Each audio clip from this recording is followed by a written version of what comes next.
ඔයාලා පුතේ මෙහෙම ඉන්න කියලා.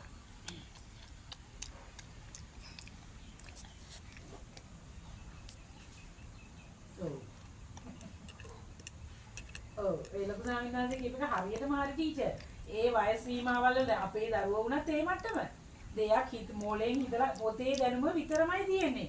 මුන්ගේ මොන උපාධි තිබුණා වැඩක් නැහැ ටීචර්. මුන්ට මේ හරියට කලමනාකරණය කියන එක නම් මේ දැනෙන්නෙම නැහැ. ස්වාමීන් වහන්සේ කියපේක හරියටම හරි.